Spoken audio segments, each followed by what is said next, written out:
জয় হিন্দ বন্ধুরা, তোমরা যারা টিএ আর্মি র্যালি অপেক্ষা করছো, তোমাদের জন্য খুশির খবর। কারণ দীর্ঘদিন অপেক্ষার পর টিএ র্যালি শুরু হতে চলেছে।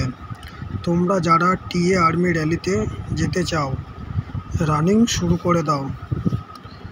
হাতে কিন্তু বেশি সময় নেই। এতে আবার অনেকে বলবে, তুমি কি করে জানলে? এ তো পুরো fake.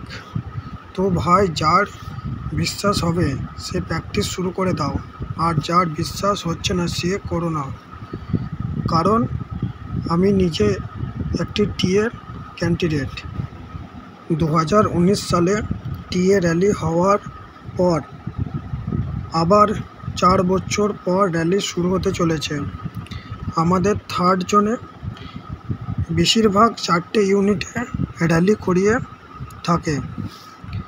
119 infantry TA Assam, 113 infantry TA Rajput, 107 infantry TA GR ও 121 ইনফ্যান্ট্রি টিএ গাড়ওয়াল রাইফেলস। তো দেখি এই বছরে কোন ইউনিট আগের র্যালি করায়। তো এই ছিল আজকের ভিডিও। তোমরা যারা টিএ ক্যান্ডিডেট আছো, চ্যানেলটিকে অবশ্যই সাবস্ক্রাইব করে রাখো। টিএ র্যালির ডেট ঠিক হলে তোমাদের এই চ্যানেলের মাধ্যমে জানিয়ে দেওয়া হবে।